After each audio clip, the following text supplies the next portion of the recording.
Hello friends welcome to my channel.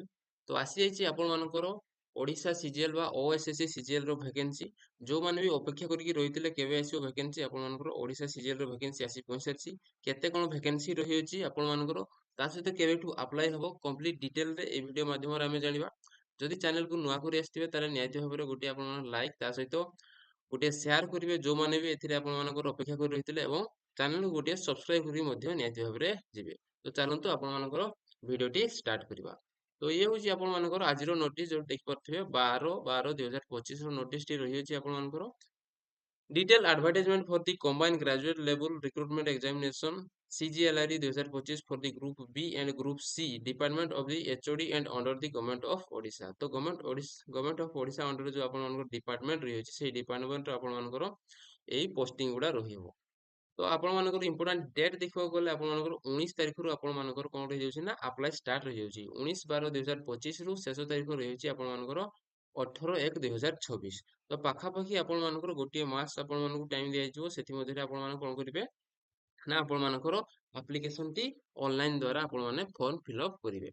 तो ये होची आपण मानकर इंपोर्टेंट डेट तापर आपण मानकर रहि अछि एडिटिंग जदि आपण माने किछि भूल करछन्ती एप्लीकेशन फॉर्म रे ताले आपण मानकर 19/12/2025 रु आपण मानकर केते ना 24/1/2026 पर्यंत आपण मानकर कोन करि परिबे ना याकू एडिट ମଧ୍ୟ କରିପାରିବେ ଯଦି କୋଉଠି ଆପଣମାନଙ୍କର ଆପ୍ଲାଏ କଲାବେଳେ କିଛି ଭୁଲ ରହି ଯାଇଅଛି।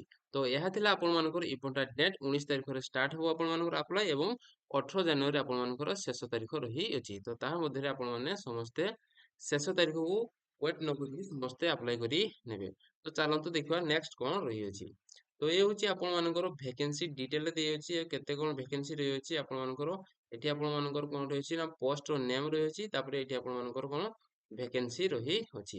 ତାପରେ ଆପଣମାନଙ୍କର ତଳେ ମଧ୍ୟ ଦେଇଛି ଓମେନ୍ ମାନଙ୍କ ପାଇଁ କେତେ ପୋଷ୍ଟ ରିଜର୍ଭ ହେଇକି ରହିବ ଏବଂ ଏଥିରେ ଆପଣମାନଙ୍କର କୋଉ ଆପଣମାନଙ୍କର ଗ୍ରୁପ ବି ନା ଗ୍ରୁପ ସି ତାହା ଆପଣମାନଙ୍କର ଏଥିରେ ମେନସନ କରି ରହିଅଛି। ତ ଏହାର ପିଡିଏଫ ଟି ଆପଣମାନେ ଡାଉନଲୋଡ କରିକି ଭଲ ଭାବରେ ଚେକ୍ କରିପାରିବେ। ପିଡିଏଫ ଟି ଯଦି ଆପଣମାନେ ଚାହୁଁଛନ୍ତି ତାହେଲେ ଅଫିସିଆଲ ୱେବସାଇଟ କୁ ଯାଇ ଆପଣମାନେ ଡାଉନଲୋଡ କରିପାରିବେ ନହେଲେ ଟେଲିଗ୍ରାମ ରେ ଯଦି ଆପଣମାନେ ମୋର ଜଏନ୍ ହେଇଛନ୍ତି ତାହେଲେ ମୁଁ ସେଥିରେ ମଧ୍ୟ ଅପଲୋଡ କରିଦେବି ସେଥିରୁ ମଧ୍ୟ ଯାଇକି ଆପଣମାନେ ଚେକ୍ କରିପାରିବେ।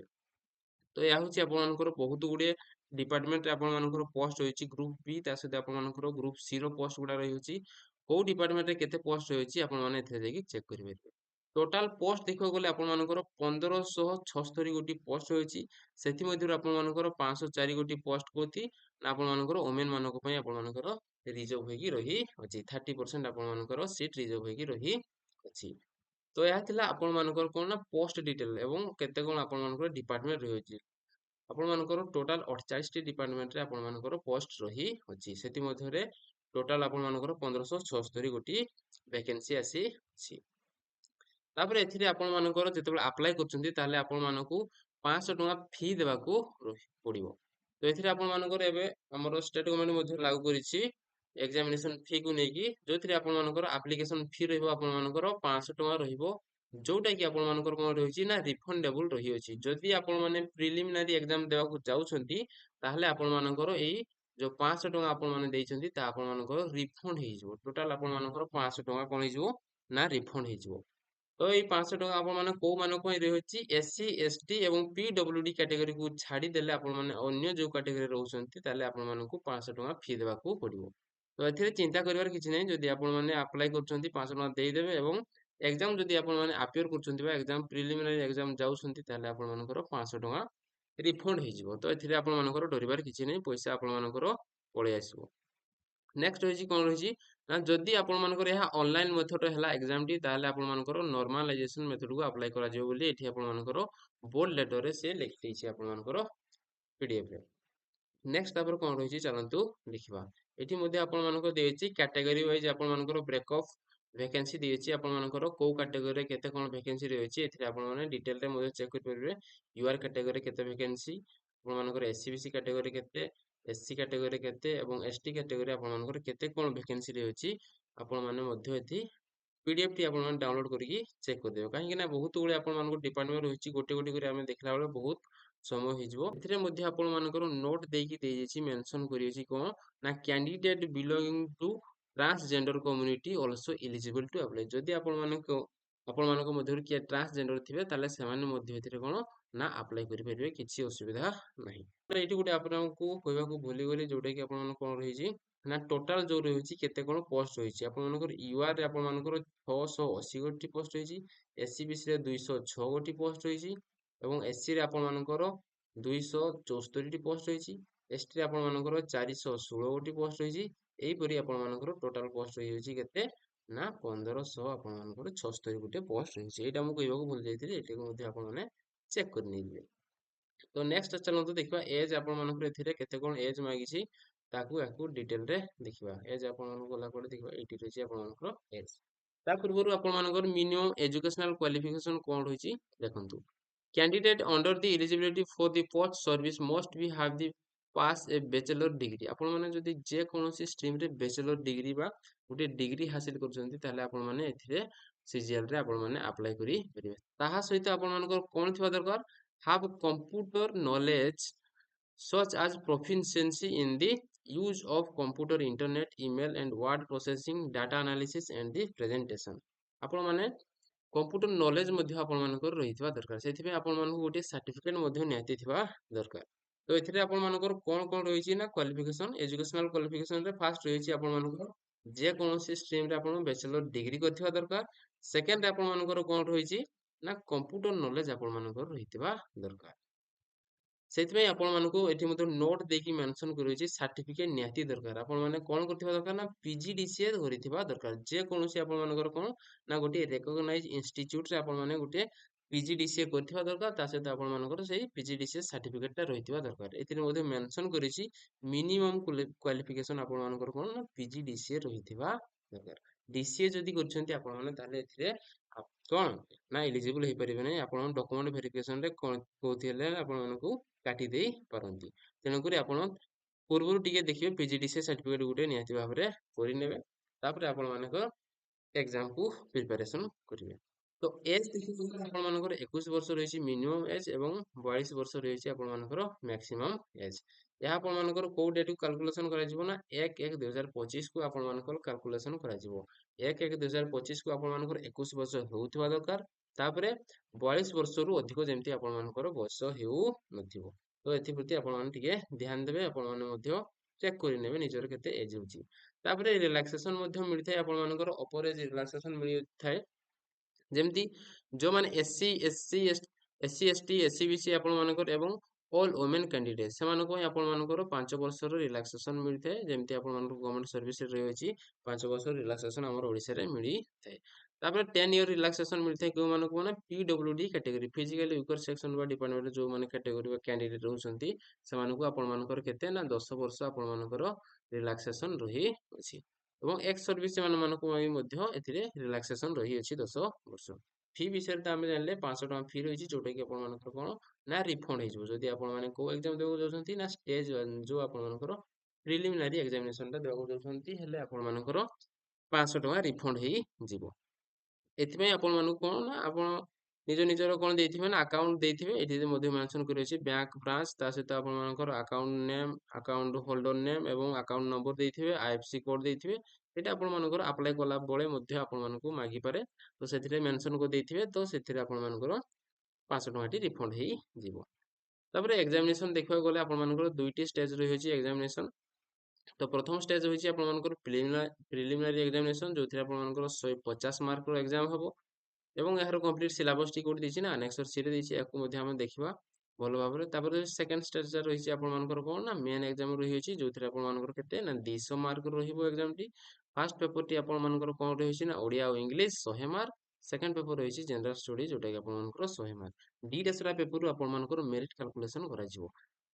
ତାପରେ ରହିଛି ଯୋଉ ପ୍ରିଲିମିନାରୀ ଏକ୍ଜାମିନେସନଟା, ଏଇଟା ଆପଣମାନଙ୍କର କ'ଣ ନା କ୍ୱାଲିଫାଇଂ ନେଚର ବା ଏଥିରେ ଆପଣମାନଙ୍କର କ'ଣ କରିବ ନା ମେରିଟ କାଲକୁଲେସନ ହେବ ନାହିଁ। ମେରିଟ କାଲକୁଲେସନ ଆପଣମାନଙ୍କର ଏଇଠାରେ ହେବ ମେନ୍ ଏକ୍ଜାମରେ। ଆପଣମାନେ ଭଲ ଯଦି ମାର୍କ ରଖୁଛନ୍ତି ତାହେଲେ ଆପଣମାନଙ୍କର ସେଥିରେ ମେରିଟ କାଲକୁଲେସନ ରହିଯିବ। ନେକ୍ସଟ ରହିଛି ଆପଣମାନଙ୍କର ଗୋଟିଏ ମ୍ୟାଥମେଟିକ୍ସ ଟେଷ୍ଟ ମଧ୍ୟ ରହିବ। ଯୋଉମାନେ କ'ଣ କରିଥିବେ ନା ଅଡିଟର ପୋଷ୍ଟରେ ଆପ୍ଲାଏ କରିଥିବେ ସେଇମାନଙ୍କର କେବଳ ମ୍ୟାଥମେଟିକ୍ସ ଟେଷ୍ଟ ଗୋଟେ ରହିବ।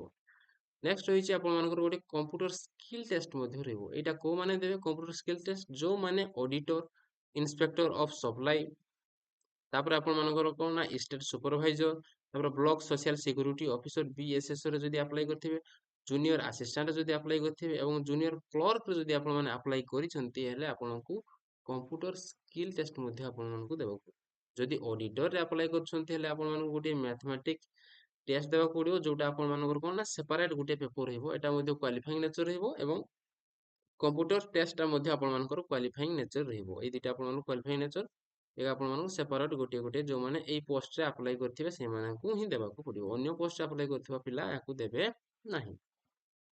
ତାପରେ ଆପଣମାନଙ୍କ ଷ୍ଟେଜ୍ 3ରେ କ'ଣ ହେବ ନା ସାର୍ଟିଫିକେଟ୍ ଭେରିଫିକେସନ୍ ହେବ, ଯେଉଁଥିରେ ଆପଣମାନଙ୍କର 1.5 ଟାଇମ୍ ଆମର ଯେଉଁ ଭ୍ୟାକେନ୍ସି ରହିଛି 1500ରୁ ଆପଣମାନଙ୍କର 1.5 ଟାଇମ୍ ପିଲାଙ୍କୁ ନିଆଯିବ ସାର୍ଟିଫିକେଟ୍ ଭେରିଫିକେସନ୍ ପାଇଁ। ତାପରେ ଯେଉଁମାନେ ମେରିଟ୍ରେ ନା ଆସିବେ ସେମାନେ ଫାଇନାଲ୍ ଆପଣମାନଙ୍କର ଚାକିରି ପାଇପାରିବେ। ଏଥିରେ ମଧ୍ୟ ଆପଣମାନଙ୍କର ନେଗେଟିଭ୍ ମାର୍କିଂ ମଧ୍ୟ ରହିଛି, ଯଦି ଆପଣମାନଙ୍କର 4ଟି ଅପସନ୍ ରହିଛି, ଯେଉଁ କ୍ୱେଶ୍ଚନ୍ ଆସିବ କ୍ୱେଶ୍ଚନ୍ ଯଦି 4ଟି ଅପସନ୍ ରହିଛି ହେଲେ ଆପଣମାନଙ୍କର ନେଗେଟିଭ୍ ମାର୍କିଂ 1/4 ରହିବ। କିନ୍ତୁ ଯଦି ଆପଣମାନଙ୍କର କ'ଣ ରହିଛି ନା ଅପସନରେ ଯଦି ଆପଣମାନଙ୍କର କେତେଟି ଅପସନ୍ ଆସିବ, ଯଦି 3ଟି ଅପସନ୍ ଆସିବ, 3 ଅପସନ୍ ଯଦି ଆସୁଛି ତାହେଲେ ଆପଣମାନଙ୍କର 1/3 ଆପଣମାନଙ୍କର କ'ଣ ରହିବ ନା ନେଗେଟିଭ୍ ମାର୍କିଂ ରହିବ। କିଛି ବି ହେଇପାରେ ଆପଣମାନଙ୍କ ପେପରରେ, ଯଦି 4ଟା ଅପସନ୍ ଆସୁଛି ହେଲେ 1/4 ନେଗେଟିଭ୍ ମାର୍କିଂ ରହିବ ଏବଂ ଯଦି ଆପଣଙ୍କର 3ଟା ଅପସନ୍ ଆସୁଛି ହେଲେ 1/3 ଆପଣମାନଙ୍କର କ'ଣ ରହିବ ନା ନେଗେଟିଭ୍ ମାର୍କିଂ ରହିଅଛି। ଏଠି ମଧ୍ୟ ମେନସନ୍ କରିଅଛି କ୍ୱାଲିଫାଇଂ ମାର୍କ, ଯୋଉଟା ଆପଣମାନଙ୍କର କମ୍ପ୍ୟୁଟର ସ୍କିଲ୍ ଟେଷ୍ଟ ଏବଂ ମ୍ୟାଥମେଟିକ୍ସ ଟେଷ୍ଟ ଯେଉଁ ହେବ କ୍ୱାଲିଫାଇଂ ନେଚରର, ସେଥିରେ ଆପଣମାନଙ୍କୁ ମିନିମମ୍ 50% ଆପଣମାନଙ୍କୁ ମାର୍କ ରଖିବାକୁ ପଡ଼ିବ, ଯୋଉଟାକି ଆପଣଙ୍କର କ୍ୱାଲିଫାଇଂ। ଯଦି ଏଥିରେ ଆପଣମାନେ କ୍ୱାଲିଫାଇଂ ମାର୍କ ରଖିପାରୁନାହାନ୍ତି ତାହେଲେ ଆପଣମାନଙ୍କର ଯେଉଁ ମେନ୍ରେ ଯେତେ ଏକ୍ଜାମ୍ ରଖିଥାନ୍ତୁ ନା କାହିଁକି, ଯେଉଁ ଆପଣଙ୍କର ସେକେଣ୍ଡ ଷ୍ଟେଜଟା ରହିଲା ତାହା ଆପଣମାନେ କିଛି ଲାଭ ନାହିଁ, କାହିଁକି ନା ଆପଣ ମେରିଟ୍ରେ କାଲକୁଲେସନ୍ ହେବେ ନାହିଁ। ତେଣୁକରି ଆପଣମାନଙ୍କୁ କ'ଣ କରିବାକୁ ପଡ଼ିବ ନା ଯେଉଁ ରହିଛି ଆପଣଙ୍କର ଏଇଠି 50% ଆମକୁ ଆଣିବାକୁ ପଡ଼ିବ। 50% ଯଦି ଆପଣ ଆଣୁଛନ୍ତି ହେଲେ ଯାଇ ଆପଣମାନେ ମେରିଟ୍ରେ କାଲକୁଲେସନ୍ରେ ଯିବେ। ତ ଏହା ଥିଲା ଆପଣମାନଙ୍କର ଡିଟେଲରେ ଆମେ କିଛି ଜାଣିଲେ। ନେକ୍ସଟ ଚାଲନ୍ତୁ ଦେଖିବା ସିଲାବସ୍ ଆପଣମାନଙ୍କର କ'ଣ ରହିଅଛି ପ୍ରିଲିମିନାରୀ, ତା ସହିତ ଆପଣମାନଙ୍କର ମେନ୍ ଏକ୍ଜାମରେ କ'ଣ କ'ଣ ସିଲାବସ୍ ରହିଅଛି। ଆନେକ୍ସର ସିରେ ଦେଖିବା, ଏଇଟା ହେଉଛି ଆପଣମାନଙ୍କର ଆନେକ୍ସର ସି ଦେଖିପାରୁଥିବେ। ତ preliminary written exam, preliminary written ଏକ୍ଜାମରେ ଆପଣମାନଙ୍କର କ'ଣ ରହିଅଛି, ଏରିଥମେଟିକ୍ ପଚାରିଯିବ ଆପଣମାନଙ୍କର ଯେଉଁଟା 10th ଷ୍ଟାଣ୍ଡାର୍ଡ ରହିବ। ତାପରେ ଆପଣମାନଙ୍କର କ'ଣ ରହିଛି ନା DI ରହିଅଛି, ତାପରେ ଲଜିକାଲ ରିଜନିଂ ଯେଉଁ ରିଜନିଂ ରହିଅଛି, ତାପରେ କରେଣ୍ଟ ଇଭେଣ୍ଟ ରହିଛି ବା କରେଣ୍ଟ ଆଫେୟାର ରହିଅଛି, କମ୍ପ୍ୟୁଟର ଆୱାରନେସ୍ ମଧ୍ୟ ଆପଣମାନଙ୍କୁ ରହିଛି ଏବଂ ଏଇଟା ଯେଉଁ ତଳେ ଆପଣଙ୍କର Odisha economy, Odisha history, Odisha geography, Odisha heritage and culture ଯେଉଁଟା 10th ଷ୍ଟାଣ୍ଡାର୍ଡରେ ରହିବ, ଏଇଟା ଆପଣମାନଙ୍କର ଏଇ ବର୍ଷ କ'ଣ କରାଯାଇଛି ନା ଆଡ୍ ଅନ୍ କରାଯାଇଛି। ତ ଏହାକୁ ମଧ୍ୟ ଆପଣମାନଙ୍କୁ ପଢ଼ିକି ଯିବାକୁ ଅଛି। ତ ଏହା ଥିଲା ଆପଣମାନଙ୍କର ପ୍ରିଲିମିନାରୀ ଏକ୍ଜାମ ପାଇଁ ଏଇଟା ଆମର ସିଲାବସ୍ ରହିଛି। ନେକ୍ସଟ ଦେଖିବା ମେନ୍ ରିଟେନ୍ ଏକ୍ଜାମ ପାଇଁ କ'ଣ କ'ଣ ସିଲାବସ୍ ରହିଛି। ଏଇଠି ଆପଣମାନଙ୍କର ହେବ ମେରିଟ୍ କାଲକୁଲେସନ୍ ମେନ୍ ଏକ୍ଜାମରେ, ତେଣୁକରି ଏଇଟାକୁ ଆପଣମାନଙ୍କୁ ଭଲ ଭାବରେ ପ୍ରିପାରେସନ୍ କରିବାକୁ ପଡ଼ିବ। ତ ପେପର 1 ଯେଉଁ ରହିଛି ଲାଙ୍ଗୁଏଜ ପେପର, ଯେଉଁଟା ଆପଣମାନଙ୍କର ଓଡ଼ିଆ ଆଉ ଇଂଲିଶ ରହିଛି, ସେଥିରେ କ'ଣ ରହିଛି ଓଡ଼ିଆ ଲାଙ୍ଗୁଏଜ କମ୍ପ୍ରେହେନ୍ସନ୍ ଆପଣମାନଙ୍କୁ ରହିବ 10th ଷ୍ଟାଣ୍ଡାର୍ଡରେ ରହିବ। ତାପରେ ରହିଛି ଇଂଲିଶ ଲାଙ୍ଗୁଏଜ କମ୍ପ୍ରେହେନ୍ସନ୍ ରହିବ, ଯେଉଁଟା ଆପଣମାନଙ୍କର କ'ଣ ନା +2 ଷ୍ଟାଣ୍ଡାର୍ଡରେ ରହିବ। ତାପରେ ଆପଣମାନଙ୍କର ଆଉ କ'ଣ ରହିଛି ନା ଗ୍ରାମାର, ୟୁଜେଜ ଏବଂ ଭୋକାବୁଲାରୀ ଟେଷ୍ଟ ଆପଣମାନଙ୍କୁ ରହିବ ଓଡ଼ିଆ, ତା ସହିତ ଆପଣମାନଙ୍କର ଇଂଲିଶରେ ମଧ୍ୟ ଏହାର ରହିଛି। ତ ଏଇଟା ଥିଲା ଆପଣମାନଙ୍କର ପେପର 1ରେ ରହିଛି, ଯେଉଁଟା ଲାଙ୍ଗୁଏଜ ପେପର ଆପଣମାନଙ୍କର ରହିଛି। ନେକ୍ସଟ ରହିଛି ପେପର 2, ପେପର 2ରେ ଆପଣମାନଙ୍କର କ'ଣ କ'ଣ ରହିବ। ପେପର 2ଟା ଆପଣମାନଙ୍କର ଜେନେରାଲ ଷ୍ଟୋରେଜ ପେପରଟି ରହିଛି, ଯେଉଁଥିରେ ଆପଣମାନଙ୍କର କ'ଣ କ'ଣ ରହିଛି ନା Indian constitution, Indian economy, Odisha economy and budget, ଆଉ କ'ଣ ରହିଛି ଇଣ୍ଡିଆନ୍ ଆଣ୍ଡ ୱାର୍ଲଡ ଜିଓଗ୍ରାଫି, ଆଉ କ'ଣ ରହିଛି history of India, history of ଆପଣମାନଙ୍କର ଓଡ଼ିଶା ରହିଅଛି, ଆର୍ଟ ଆଣ୍ଡ କଲଚର ରହିଅଛି with special reference two Odisha. ଏଥିରେ ଆପଣମାନଙ୍କର ଅଧିକ ପ୍ରାୟୋରିଟି ଓଡ଼ିଶାକୁ ହିଁ ଦିଆଯିବ। କେଉଁଥିରେ ନା ଆର୍ଟ ଆଉ ଯେଉଁ ଆପଣମାନଙ୍କର କଲଚର ରହିଛି ସ୍ପେଶାଲ ରେଫରେନ୍ସ ଆପଣମାନଙ୍କର କାହାକୁ ଦେବ, ଓଡ଼ିଶା, ଓଡ଼ିଶା ଷ୍ଟେଟ୍ ବିଷୟ, ଓଡ଼ିଶା ଷ୍ଟେଟ୍ରୁ ହିଁ ଆପଣମାନଙ୍କର ଅଧିକ କ୍ୱେଶ୍ଚନ୍ ଆସିବ। ତାପରେ କ'ଣ ରହିଛି general issue and environment, climate changes, ଯେଉଁଟା ଆପଣମାନଙ୍କର କ'ଣ ରହିଛି ନା +2 ଷ୍ଟାଣ୍ଡାର୍ଡରେ ଆପଣମାନଙ୍କର ରହିବ। ତ ଏଇଟା ଆପଣମାନଙ୍କର କ'ଣ ରହିଛି ନା ମେନ୍ ଏକ୍ଜାମର ପେପର 2ର ଆପଣମାନଙ୍କର ଡିଟେଲ ସିଲାବସଟି ରହିଅଛି। ଏବଂ ଆହୁରି ଡିଟେଲ ଯଦି ଦେଖିବାକୁ ଚାହୁଁଛନ୍ତି କମ୍ପ୍ୟୁଟରରେ ଆପଣଙ୍କର ଯେଉଁ ସ୍କିଲ୍ ଟେଷ୍ଟ ରହିବ, ସ୍କିଲ୍ ଟେଷ୍ଟ ଆପଣମାନଙ୍କର କ'ଣ ରହିଛି ବା କ'ଣ ଟେଷ୍ଟ ହେବ ସ୍କିଲ୍ ଟେଷ୍ଟରେ, ଏଥିରେ ମଧ୍ୟ ମେନସନ୍ କରିଅଛି। କମ୍ପ୍ୟୁଟର ଫଣ୍ଡାମେଣ୍ଟାଲ ଟେଷ୍ଟ ହେବ, ତାପରେ ଆପଣମାନଙ୍କର MS ୱିଣ୍ଡୋ, MS ସଫ୍ଟୱେୟାର ବା ଅଫିସ୍ ସଫ୍ଟୱେୟାର ଯେଉଁଟା କହୁଛନ୍ତି ସେଠାରେ ଆପଣମାନଙ୍କର ହେବ। ତାପରେ MS ୱାର୍ଡ, MS ଏକ୍ସେଲ ଜାଣିଥିବା ଦରକାର, ପାୱାର ପଏଣ୍ଟ ଜାଣିଥିବା ଦରକାର, ତାପରେ ଆପଣମାନଙ୍କର MS ଆକ୍ସେସରେ କିଛି ନଲେଜ ଥିବା ଦରକାର, तापर आपण मानकर इंटरनेट कम्युनिकेशन टेक्नोलॉजी एथिरे आपण मानकर बेसिक नॉलेज रहितबा दरकार। यह आपण मानकर स्किल टेस्ट रे आपण मानकू देबाकू पड़िबो। तापर जो आपण मानकर सेपरेट जो मान ऑडिटर रे अप्लाई करथिबे से मान जो सेपरेट गोटे आपण मानकर पेपर हो मैथमेटिक्स पेपर टी ताको पई एटा रहिछि सिलेबस। अरिथमेटिक रहिबो आपण मानकर, तापर अलजेब्रा रहिबो एवं स्टैटिस्टिक प्रोबेबिलिटी एवं मेंसुरेशन जोटा आपण मानकर को स्टैंडर्ड रे ना +2 स्टैंडर्ड रे आपण मानकर रहिबो लेखा आइछि। सेकेंडरी स्टैंडर्ड माने आपण मानकर +2 स्टैंडर्ड रे आपण मानकर एई मैथमेटिक्स टी रहिबो। होइतो गले आपण मानकर कंप्लीट मैथमेटिक्स एथिरे पचरा जिवो, सबुथिरु टिके टिके आपण मानकर पचरा जिवो। तो यह थिला आपण मानकर डिटेल सिलेबस टी। तो नोटिस रे आपण मानकर एतिन थिला। जदि कोथिरे आपण मानकर किछि डाउट लागुथबो तारे निहाती भाबे कमेंट सेक्शन रे जणेबे एवं वीडियो टी केमति लागिछि ताहा मध्ये कमेंट सेक्शन रे जणेबे एवं जो माने भी एलिजिबल थिबे से माने निहाती भाबे अप्लाई करंतु। बहुत सारा आपण मानकर पोस्ट होईछि, पाखापाखि 1576 या 1600 पोस्ट रही अछि आपण मानकर बहुत सारा पोस्ट होईछि एवं कट ऑफ मध्ये ए वर्ष आपण मानकर कम जाई पारे। तेनु करी आपण माने निहाती भाबे एई पोस्ट रे अप्लाई करंतु जदि आपण माने एलिजिबल थिबे। तो वीडियो टी एतिकी थिला। जदि इन्फॉर्मेशन टी भल लागिछि निहाती भाबे गोटे लाइक एवं ता सहित गोटे सब्सक्राइब मध्ये करिकि हम चैनल को जिबे। धन्यवाद।